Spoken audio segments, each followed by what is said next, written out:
Hello my spooky friends, welcome back to Buzztober. We are on day 30. Yeah, and I was supposed to only have one more episode to record, but you guys are getting 2 bonus episodes. Also, I think if you're watching this, one of my episodes uploaded wrong, so I uploaded a day late, so sorry about that. But so after today, you'll get day 31, November 1st and November 2nd. So I am for some reason just drained and exhausted today. So we are gonna try to go on a little bit of a run later because exercise always, that was obnoxious, I'm sorry. Exercise always gets me out of my head when my head is kind of in a rut. And it's weird, I go through phases with exercise where sometimes I just like at one point I was doing half marathons and races and stuff like that. And I'm not fast, by the way, never been fast, not a fast person by any means. Within the last 6 months, I haven't really been into running as much. I've just been doing some cardio mixed with some strength training and stuff like that. So that's mostly what I've been doing. But once a week I try to dedicate just to cardio. So you guys literally are not here to hear about my exercise and how it all goes. I'm sorry. I'm just out of my freaking mind right now. Anyway, I'm so happy that you guys are here today. I'm going to try to chug this Alani Nu energy drink. It's the breezeberry flavor. If it's an appropriate hour of the day for you and you feel like having an adult beverage, rock on, sister, brother, they, anybody, everyone. Just rock on whoever the hell you are. But if you don't want to drink, don't do it. Do whatever the hell you want to do. It is your life. Have an energy drink. Have a water. Have a juice. Have a soda. Whatever feels right to you. Or if you're I am hydrated, I don't need something to drink, then don't. You have ears, and if you want to listen, that's what you are here for, and that just makes me happy that you're here. But okay, what I'm going to do today is, I just got this shirt yesterday, actually. As I'm recording this, the day before was homecoming weekend for UCF, so I got some new swag when I was there. Probably too much new swag, but that's fine. So yeah, it's very, very soft. It's way too hot for me to be wearing this right now, but that's okay. We are just rolling with it. Also, I know I look like hell. I'm so sorry. I literally can't do it all the time. Just can't do it all the time. People who are pretty all the time, I'm just so impressed. So impressed. It's awesome. Okay, so what I'm going to do today is I'm going to read 3 different no sleep Reddit stories. I have not read these before, and I'm very excited to read them. So the first one that we're going to do, it's entitled All Fours, and it was written in by The Cold People. So let's take a sip and let's dive in. I was reading an Ask Reddit question about paranormal experiences and was reminded of something that happened to me as a child. Although this event occurred 2 decades ago, I find it sufficiently creepy to share with all of you. When I was 8 years old, I lived with my mom, stepdad, and 2 stepsisters, ages 7 and 6, in a very large house. My dad and stepmom went away for the weekend and left us with a babysitter. She slept in our parents' bedroom, and us kids had a blanket fort/camp out in the living room. In the middle of the night, I heard a weird sound, something scraping around on the wood floors in the hall. Our house had no carpet except in the bedrooms. All of the halls and common areas had wood floors. We had 2 dogs at the time, a golden retriever and a chocolate Labrador. So when they ran around, they made a hell of a lot of noise. But this was not one of their familiar sounds. It was too slow and purposeful. Something else was trudging around inside my house. I imagined some horrific creature with rotting skin and flimsy little legs, lurching up and down the halls of our home, poking its head in and out of rooms, searching for a child to snatch and whisk away into the night. My stepsister slept through the noise. I listened for a long time, then finally got the courage to go investigate. I climbed out of the blanket fortress and grabbed the flashlight off the bar counter.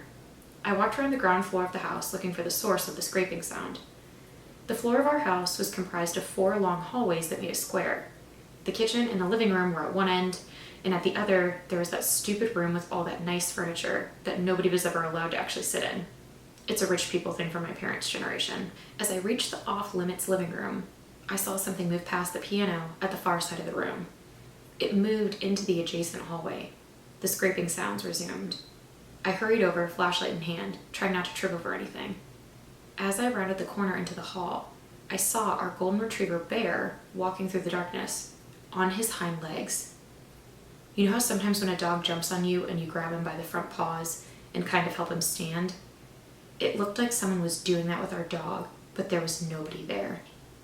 I watched the bear stagger 4 to 5 steps, his back facing me. When he noticed my light, he fell to all fours and wagged his tail. then resumed walking around like a dog normally walks. He trotted away up the stairs to the second floor, like nothing strange was going on.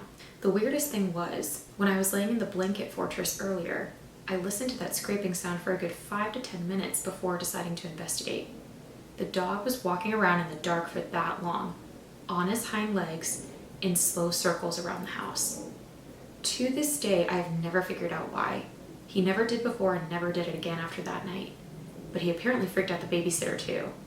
The next morning, she told me that he pushed the door open to my parents' bedroom, went over to the bed, and started making vocalizations that sounded like he was trying to mimic human speech.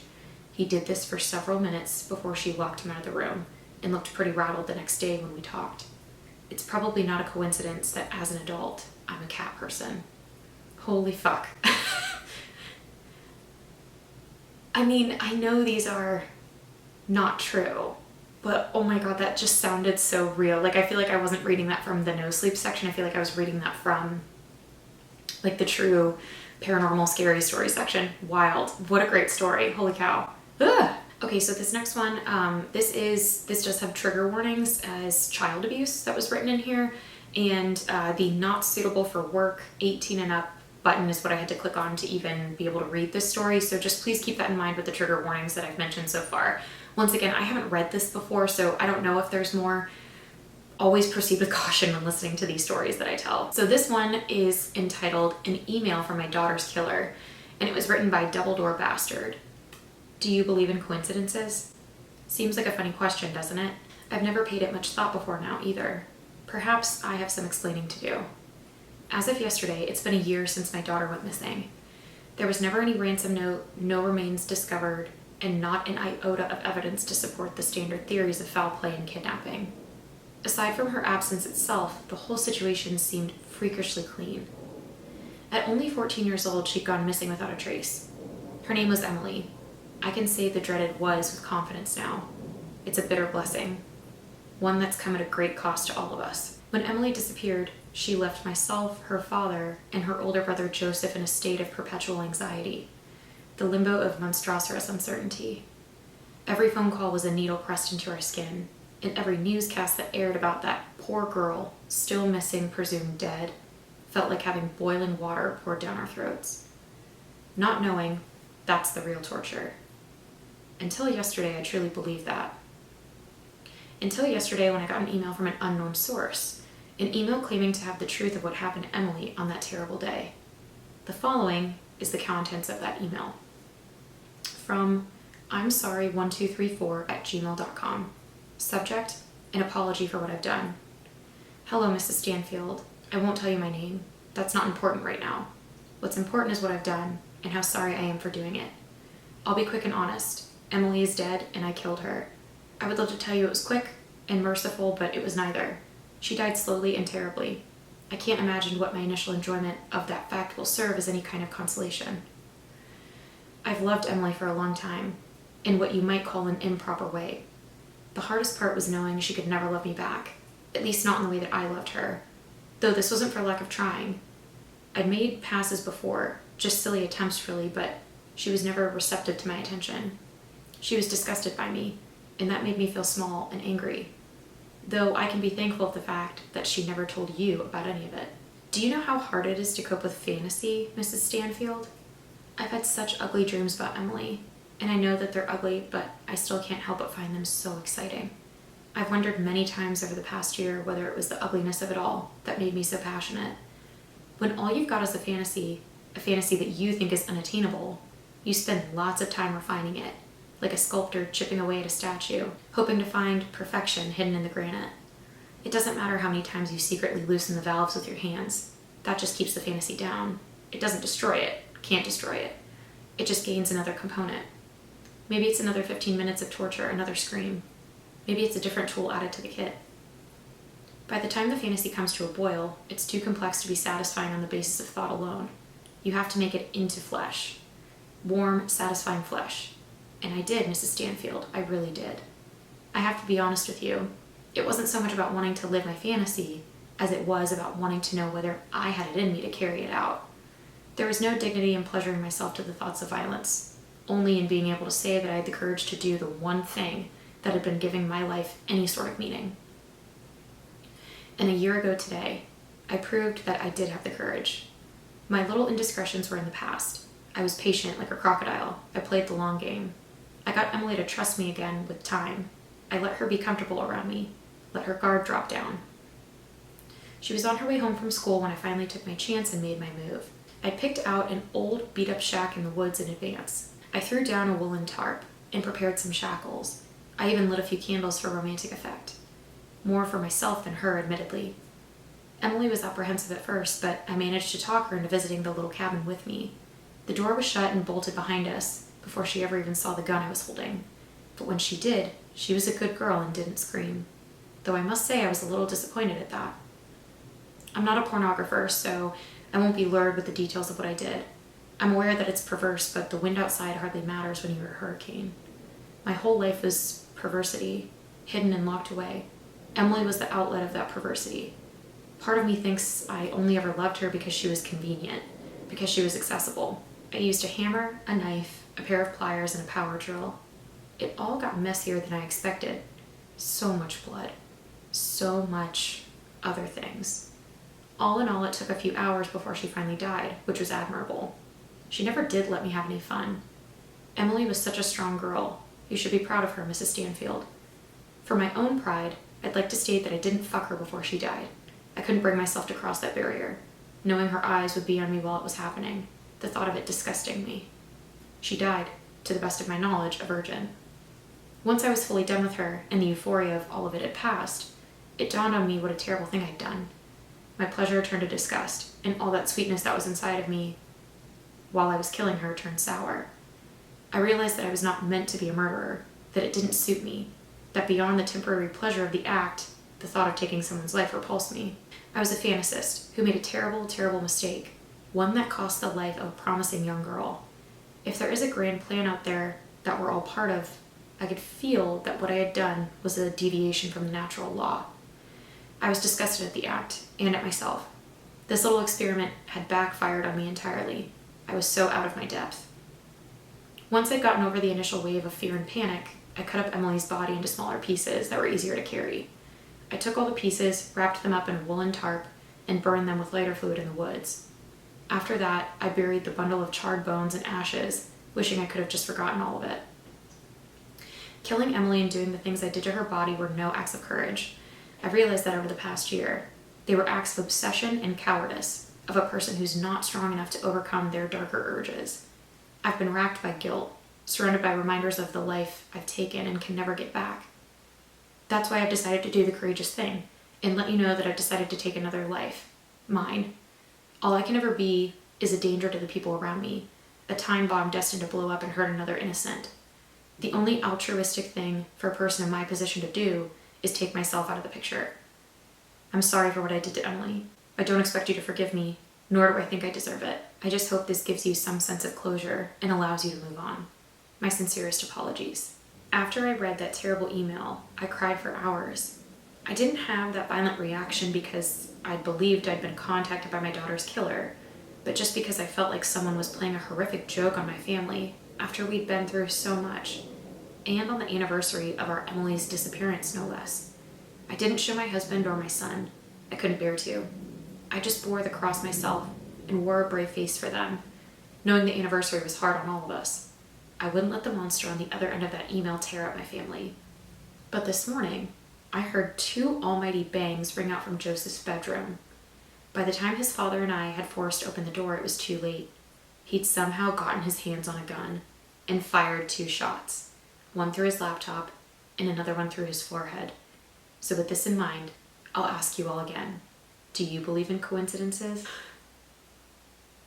I did not see that coming. Oh my God, fucked up, y'all. What the fuck? Oh my God, I'm choking on the contents of the story. I thought it was gonna end up being the mom who ended up being the killer. I'll be real with you. I thought that's where this was going. Just for after, like pretty much after the email was done, I was like, huh, that's interesting that like I cried for hours, not like, but I don't know. It made me think that it was the mom who did it. Oh my God. Oh my God. That was really good. Hats off to this writer. Holy fucking shit. Okay, and then the last story for this episode. If you've recently purchased a new phone, look out for this glitch.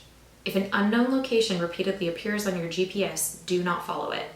And this was written in by Let's-Split-Up. Once again, this is a no sleep story, so this is not true.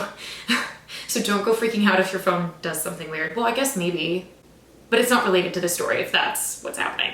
My spouse has been missing for 3 days now. It doesn't make any sense. We have no enemies. Ty wasn't having an affair.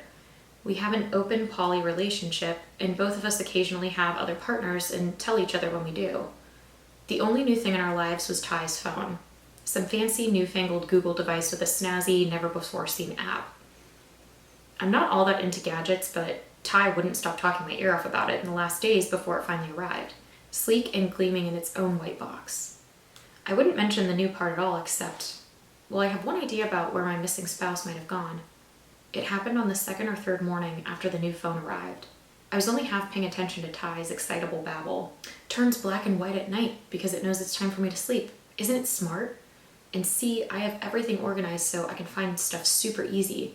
Here's my transit folder for all my transit apps and oops. That's weird. What? The weird part finally piqued my interest. Oh, nothing, just some sort of glitch. It keeps showing me the same location on my maps. I don't know why. Anyway, look, I saved some restaurant recommendations and you can see which ones are close to us. We ended up going to one of the restaurants Ty recommended later that evening. But funnily enough, the unknown location popped up again on my GPS when we were walking downtown, and again on our way home. Man, Ty groaned. Maybe it's like that location is listed as our home for some reason? Where is it? I asked. I don't know. It just looks like some random building. Want to go there? I slid a sideways look to my beloved. Ty's always been the extrovert in our relationship. Curious, mischievous, partying, gadget-loving. Superficially, we're very similar. In fact, a lot of people assume we're siblings, since we're both Asian and of similar build. We even swap clothes a lot, though I'm generally more goth, while Ty is more Midwest flannel and jeans. But our personalities are polar opposites. I'm a total hermit and strongly prefer the familiar to anything new. Take my phone, for example. Unlike Ty's fancy new thing, mine's a cracked old brick that doesn't even get group text half the time. Heck, even the regular texts sometimes don't show up, instead popping up hours, days, or even weeks late. My birthday's in May, and I've gotten happy birthday messages as late as July. I call these ghost texts, but I'd rather keep my janky phone than have to learn a new one. Of course, eventually I'll cave, and it'll probably be Ty who gets me my next new phone and teaches me how it works. But for now, I'm satisfied with my brick. Anyway, I had no interest in a long walk out of our way to see some unknown location somewhere. So I suggested we grab dessert, then head home and watch some of our shows. Ty's bright eyes dimmed with disappointment. But they relented, and so we spent a cozy evening on the couch with our cats. A couple of days later, around 10 p.m., we exchanged the series of texts that would be our last. Ty. Hey, I'll likely be out until late at a union event. Me. Oh, do you need me to come pick you up? What time? What time should I come? Ty? Ty. No, don't come. I'll find a ride. Probably going to be out till pretty late. You should get some sleep, unless you want to come to the party. Me. Ew, no. Only if you need a ride home. Ty. Don't worry, I'm fine. I love you. Ty. Heart. Me. Heart. Me. ETA? Ty. ETA? But there were never any more messages. These were the last messages Ty ever wrote to me, and I've read them over and over and over. So what happened?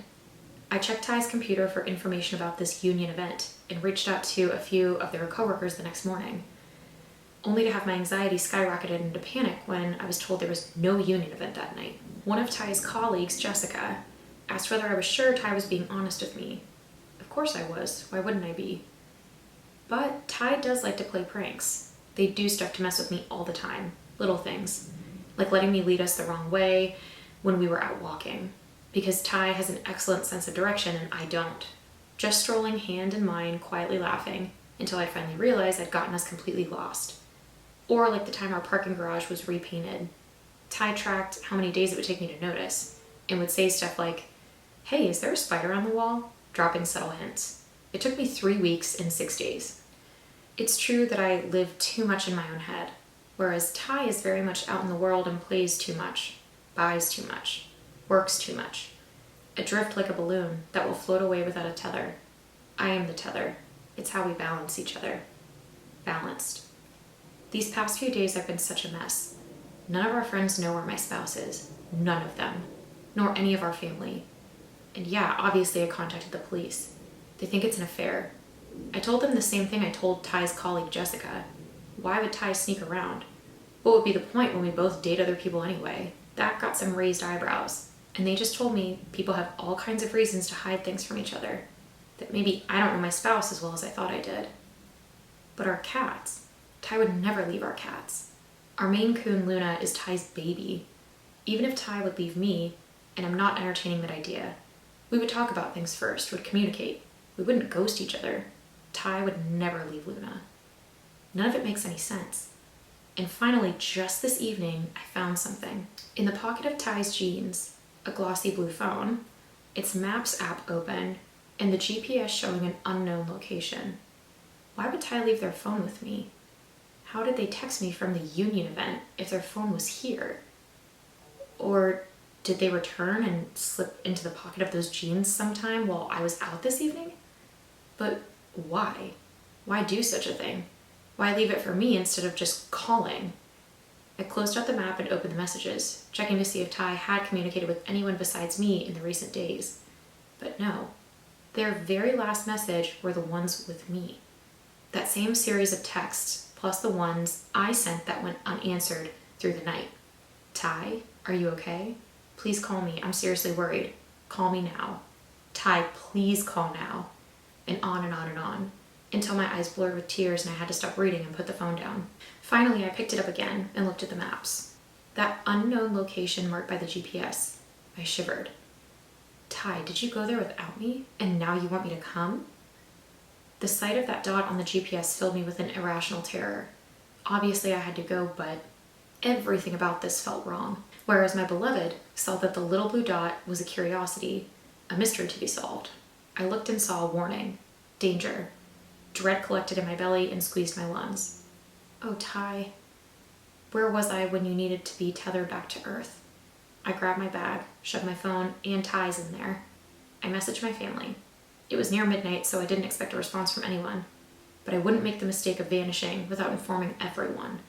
Going out alone at this hour was probably not the best idea, and definitely not the kind of thing that Avery, the introvert, usually did. But it didn't matter. Out of my comfort zone, one more time, for Ty. Following the GPS brought me to an apartment building. It was a place I'd never been, and because the map kept rerouting when I got close, the only way I eventually found it was by ditching my car and walking. Even then, the map rerouted one more time, forcing me to walk another 15 minutes on the chilly streets of downtown.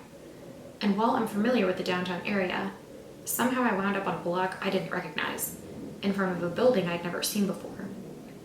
Though I did observe, looming in the distance, the bright blue rooftop lights of the office building I used to work in, and the yellow upper floors of the banking building where Ty works, and where we both met more than a decade ago. These landmarks gave me some sense of direction. I sent a pin with the location to the family group text, and then I approached the empty apartment building, dim inside except for the few lights leading up to the elevator lobby. Bzzz. I jumped at my phone's vibration. Mom, gotta cancel tomorrow. It was a ghost text from last week, popping up in the family group chat. My heart sank. Some part of me had secretly hoped it would be Ty. I tucked my phone into my back pocket and tried the front door, but it was locked. A metal call box hung on the wall to my left.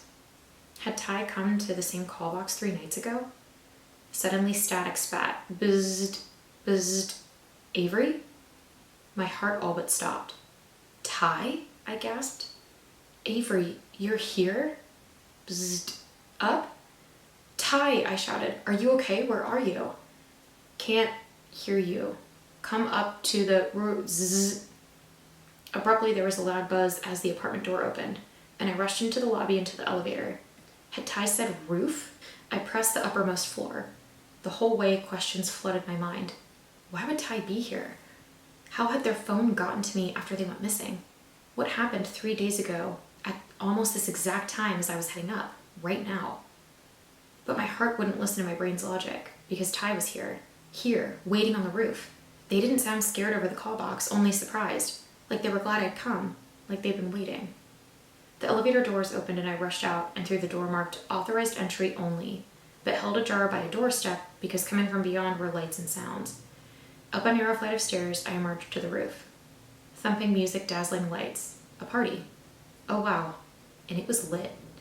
Then Ty was in front of me, pulling me into a hug. Avery, you made it. I didn't think you were coming. Ty? Oh my God. I squeezed them fiercely, all my questions forgotten as I nearly spilled a cup of beer out of their hand. It's been 3 days. How could you? How could you let me worry like this? What? Ty pulled back and examined me, looking bewildered. No, it hasn't. The party just started. No, it's Tuesday. You messaged me on Saturday. Look. I pulled out their phone. Oh, you found my phone. But how did you message me? I can't hear you. Ty shook their head. Music's too loud. Come on, let's go somewhere quieter and talk. And strange as this was, my fear evaporated. I found Ty. And any explanations we could figure out later. The important thing was that we were together. We moved through the crowd, passing coworkers Ty greeted with banter and smiles. Again, a prickle of confusion as I peered at their faces through the reverberating music. Hadn't these union people said there was no meeting? Ty laughed when I mentioned Jessica, and said Jessica didn't know about the party. She recently quit their leadership team and hadn't been involved in much events. Then Ty guided me up toward a ladder leading up to the brightly lit hot tub. In a flash, they'd undressed and scampered up the ladder, wiry and scrawny in their plaid boxers. Come on, let's sit in the hot tub. We can talk and look over the city. I don't have any swim clothes. Quit acting so old. Just strip to your undies and come on. I sighed. This was definitely one of those push-pull moments where I wanted to be a homebody and Ty wanted to be adventurous. Grumbling, I stripped off my jacket and shirt and jeans and gripped the ladder. The cold steel bit into my hands. It was steeper than I imagined, and the stinging wind almost unbearable. With each rung, the air seemed more frigid. By the time I got to the lip of the hot tub, my whole body had numbed. God, it's so fucking cold. Yeah? It's nice and warm in here. Ty was lounging at the far end of the jacuzzi, smiling. I started to climb over the rim, but stopped at the buzz of my phone. I brought it so I could take pictures. Glanced at the text on screen. Ty. No, don't come. In the cold air, my eyes couldn't focus for a second. Oh, a ghost text. I realized it from the string of messages in our last communication. Sometimes I get repeats. I called to Ty. You just texted and told me not to come. Oh my God, please let me get you a new phone. And it was so Ty, the way their eyes crinkled, that laughter, so very, very Ty. Warmth flooded my chest, and I readied myself to jump in. Bzz. Ty. No, don't come. Again? I don't know what it was about that repeat text, but as the wind sliced through my bones, I shifted my position back into the ladder and told Ty through chattering teeth that I wanted to take a pic. Use my phone, it has a better camera. So I did. It was a beautiful picture, but the doubt and dread curdling in my stomach wouldn't settle. So I called, let me take a selfie too. I couldn't tell you why, but I felt gripped with absolute terror. I just wanted to be home, hanging out at our place with popcorn and blankets. But somehow I knew that wouldn't happen, that it would never happen. And I turned around to take a selfie, only this time using my old janky phone, and snapped it. The image came out dark. As soon as my finger opened the picture, I became aware of the dreadful silence around me. No sound but the wind. A bitter chill gust nearly blew me right off the ladder. The night was so dark that I could barely make out my own fingers, numbly gripping the rungs. My phone screen, the only source of light in the world, showed just me, looking a bit scared, my face pale in the flash against the perfect pitch black. There was nothing here. No one here. Just the soft lapping sound of water from below the cold metal rim. I turned on my phone's flashlight. The metal rim beneath my fingers was less rim than lid, I realized. There was a lid over the water and a small hatch. A hatch I was about to drop through before I took those pictures. Not a hot tub, a water tank. I shined the phone's light into the darkness. Through the gentle sloshing, pale skin drifted beneath the surface. Wide, unseeing eyes. Hair floating around the face like a halo of seaweed. I screamed. When I tried to lead the police back to Ty's body in the rooftop water tank, I could find neither the apartment building nor the street it had been on. The selfie I'd taken showed nothing beyond my own pale face. The pinned location sent to my family and friends led to nowhere. And Ty's phone, which I kept with me since making my gruesome discovery, had disappeared. Police assumed I was making all of it up. There are no apartment buildings in downtown with a water tank. In fact, the type of tank I described is rare at all in modern buildings, except perhaps overseas. It's been 2 weeks now, and I keep scouring the news for anything about an unidentified body in an apartment water tower. But Ty's case is still unsolved. I did find one final clue. This morning a package arrived, a fancy box with a shiny blue phone in it. It's the phone that was supposed to have arrived for Ty weeks ago and matches the order number of the email invoice. So this new phone, I guess it's kind of like Ty's last gift to me. I already know how to use it because they chattered my ear off about it. And yeah, it turns black and white at night because it's smart and knows that it's time for bed. I love you, Ty. Thanks for one final innovation to take me out of my comfort zone. But I have to admit, I've kept my old janky phone too because of the ghost texts. I still occasionally get them. Mostly not from Ty because it's been so long. But I did get one recently that made me totally break down in tears. Ty, don't worry, I'm fine. I love you. Oh my god. Okay, that story was really good. I hate that there's not a real ending there. Well, there is, but and I don't hate it. Sometimes an ominous ending is the perfect way to end something. It's better than a shitty ending. I hate when someone doesn't know how to end something and it's just the worst ending ever. Anyway, thank you guys so much for tuning in to day 30 of Buzztober. If you like these, please like and subscribe and click that notification bell. That way you can get notified anytime that I upload a new video. Also, if you want to, comment below anything you want. Maybe your favorite scary story. Maybe just something nice. That's all I really care about. Just don't make it mean. But thank you guys so much. Cheers to you. Until tomorrow, stay buzzed and stay spooky. Bye!